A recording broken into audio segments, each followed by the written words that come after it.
Est-ce que tu es capable de voir la différence entre cette page de vente et celle-là?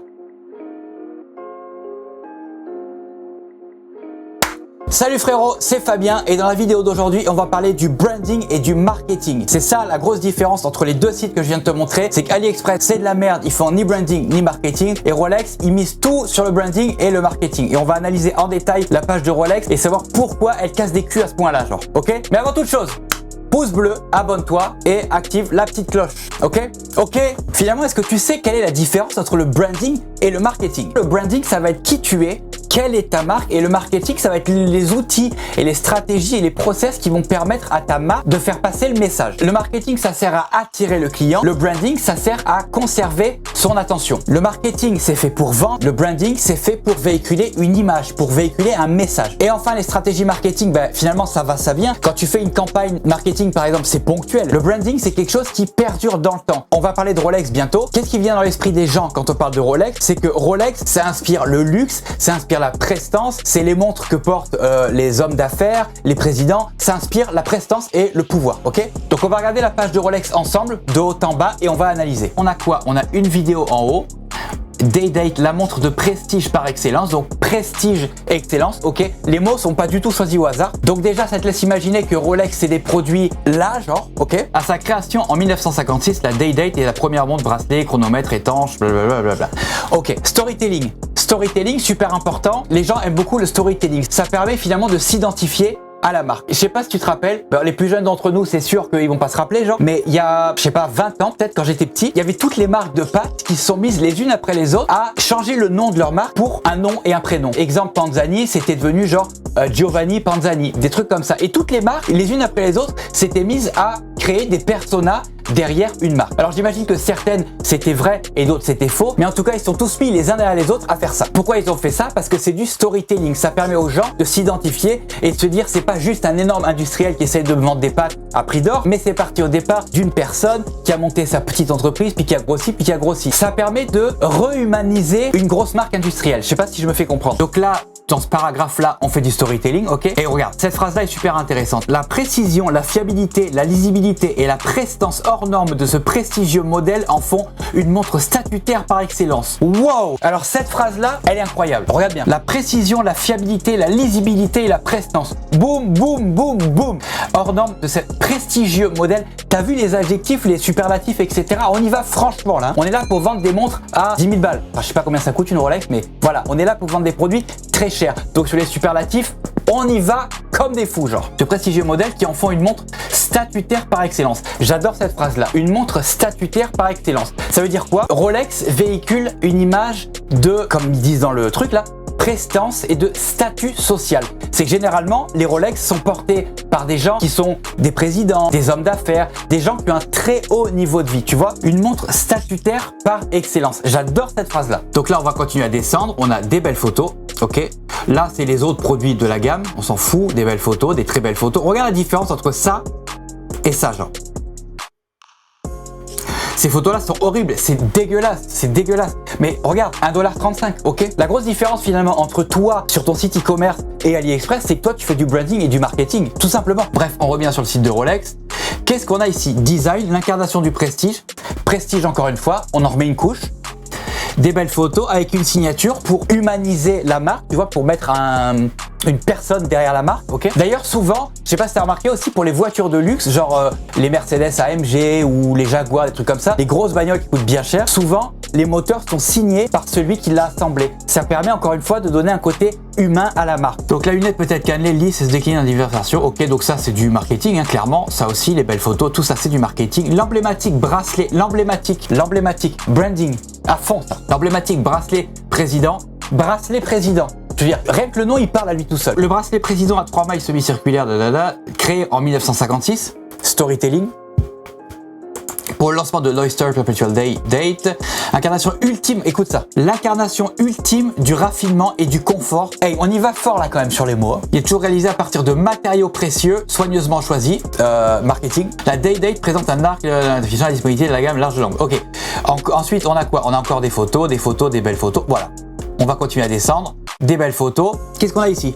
La Daydate 40 est équipée d'un mouvement nouvelle génération, le calibre entièrement développé et manufacturé par Rolex pour des performances, absolument, pour des performances superlatives, concentrées technologie Rolex à l'avant-garde de l'art horloger. Rolex à l'avant-garde de l'art horloger. Branding, nous on n'est pas comme les autres, nous on est avant-gardiste. Ce mouvement mécanique à remontage automatique s'appuie sur 14 brevets pour offrir les gains fondamentaux. 14 brevets, ça c'est bonjour, on s'appelle Rolex, ça fait 60 ans ou 70 ans qu'on existe, on pose nos couilles sur la table. Voilà, c'est ça que ça veut dire. Ça veut dire qu'ils imposent leur légitimité. Nous, on a 14 brevets pour notre truc, ok? Ils imposent leur légitimité. D'ailleurs, je suis assez étonné que ce truc-là ne soit pas retrouvé plus haut sur la page de vente en fait. Donc 14 brevets pour faire les gains fondamentaux, d'autonomie, résilience, magnétique, confort d'utilisation et fiabilité, marketing. Et des jolies photos, marketing encore, une vidéo, on va pas la lire. La montre par excellence, encore une fois, par excellence. Donc le choix des mots est important. Des belles photos. Disponible uniquement en or 18 carats, 18 days, montre bracelet, affiche du jour et la semaine. Elle conserve son statut de montre par excellence des personnalités influentes. Des montres par excellence des personnalités influentes. Donc dans ta tête, tu te dis, les personnalités influentes portent forcément une Rolex. Ou tu peux le prendre à l'envers. Pour porter une Rolex, il faut forcément être une personne influente. Donc cette phrase-là, elle est géniale. Donc là, on a quoi? On a encore des belles photos. Boîtier Oyster, garantie étanche jusqu'à 100 mètres. Carrure toujours, ok. Voilà, donc hermétique, vissé à l'aide d'outils spécial. Son fond cannelé est hermétique, vissé à l'aide d'un outil spécial propre à Rolex. On assoit encore une fois notre légitimité d'un outil spécial propre à Rolex. Cherche pas, il n'y a que nous qui l'avons. Bref, voilà, une autre composante essentielle, la structure étanche, la couronne remontable, ok, la glace de saphir. Enfin, tu vois, la glace saphir est fermement fixée à la lunette, totalement étanche, le boîtier protège ainsi l'efficacité des mouvements. C'est tellement bien dit, c'est tellement bien écrit. Au niveau du storytelling, c'est super bien fait, tu vois. Donc là, encore des belles photos. Eh, regarde ça. Celle-là, là. La montre des présidents. La montre des présidents. Avec une photo, évidemment, pour illustrer un président, je sais pas lequel c'est, dans les années 60, la montre qu'abordent les présidents dans le monde entier.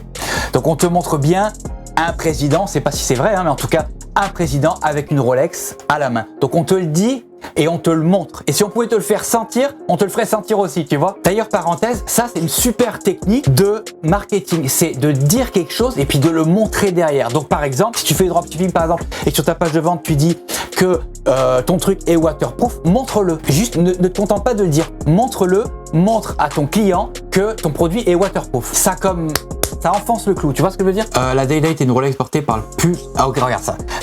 Regarde ça, la Daydate de Rolex a été portée par plus de présidents, de leaders et de visionnaires que toutes les autres montres. Wow! Alors celle-là de phrase, plus de présidents, de leaders et de visionnaires que toutes les autres montres. Voilà, encore une fois, statut social. Rolex égale statut social. Si tu portes une Rolex, t'es obligatoirement quelqu'un de bien, quelqu'un d'important. Donc on continue, hop, des photos, on montre un petit peu, regarde, un petit peu de storytelling encore, où on remonte dans le temps. On te montre genre un article de journal pour montrer genre, hey, il y a 60 ans, on était déjà là. Elle est immédiatement reconnaissable au poignet, notamment grâce à son emblématique bracelet président. Boum, on en remet une couche, hein, emblématique bracelet président, emblématique président, un nom prédestiné ok, qui conjugué à la stature de la personnalité qui l'a porté a valu à la Daydate d'être surnommée la montre des présidents. Voilà, c'est rien que ce paragraphe-là, je pourrais arrêter la vidéo là. Bref, encore des articles. Encore une fois, preuve sociale, ok. Une belle vidéo encore une fois. Regarde ça, chaque Rolex a son histoire. Storytelling encore une fois. On va cliquer sur en savoir plus.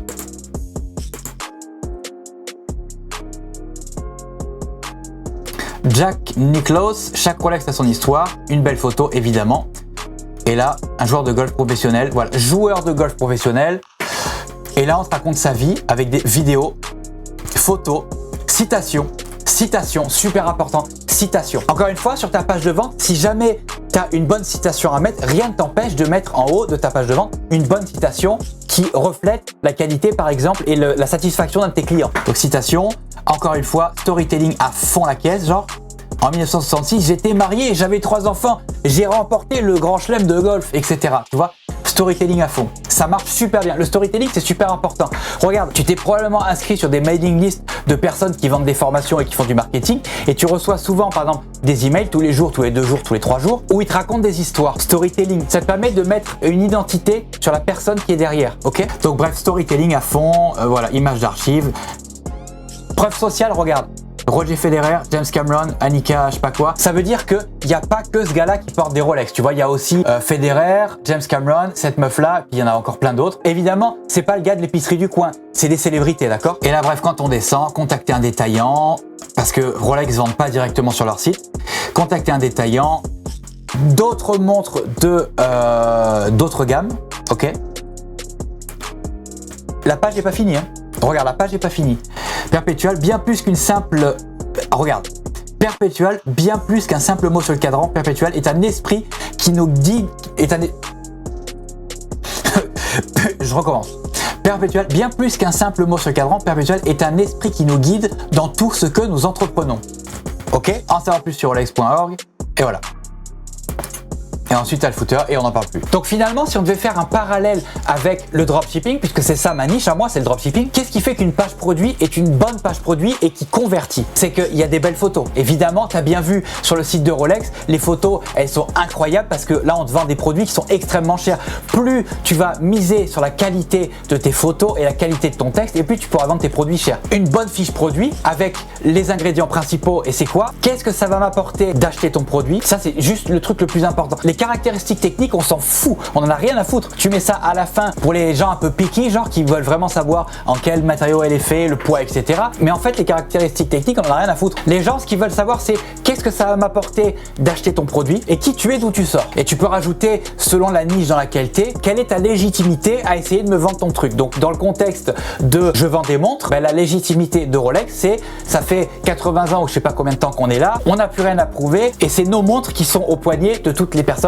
importantes. Et si jamais demain, par exemple, tu as envie de monter une nouvelle boutique dans laquelle tu vas vendre des chemises, par exemple, mise à fond sur le branding. Je vais te raconter une histoire rapidement. Il y a quelques jours, j'ai un des élèves de ma formation. En passant, je te mets le lien dans la description. Si tu as besoin de te former sur Facebook Ads, j'ai sorti une formation sur Facebook Ads. Bref, il y a quelques jours, j'ai un des élèves de ma formation qui est venu me parler et il m'a dit qu'il voulait monter une nouvelle boutique dans une niche d'accessoires, on va dire, je vais pas donner sa niche évidemment, et il m'a demandé des conseils. Et ce que je lui ai dit, c'est que si par exemple tu vends, on va reprendre l'exemple des chemises, n'appelle pas ton site le site des chemises, la fabrique des chemises, peu importe. Crée un univers autour de ton truc, crée une marque directement, crée une histoire qui tu es. Alors je lui avais dit un truc du genre, t'as qu'à appeler ta marque par le nom d'une personne, par exemple Roberto quelque chose par exemple, t'es genre un styliste italien qui a fait ses études à telle université, etc. Puis par la suite qui a monté sa marque et bâti tout un univers autour de ta marque. C'est quand même beaucoup plus vendeur que la fabrique des chemises ou je sais pas quoi, où tu vends juste des chemises bêtement comme ça sur un fond blanc. Non, essaye de te créer un univers autour de tes produits. Premièrement, c'est beaucoup plus vendeur et deuxièmement, tu pourras vendre des produits beaucoup plus chers. Bien évidemment, si tout le reste est respecté, que ton site est beau et que tes photos sont très belles, mais tu pourras probablement vendre tes produits beaucoup plus chers parce que tu as une image de marque. Bref, c'est tout pour aujourd'hui. Je te remercie d'avoir regardé cette vidéo jusqu'à la fin. N'oublie pas, comme d'habitude, mets un pouce bleu, abonne-toi et active la petite cloche pour recevoir des notifications à chaque fois que je sors des nouvelles vidéos. Et puis en attendant, je te dis bye et on se voit dans la prochaine vidéo. Tchuss!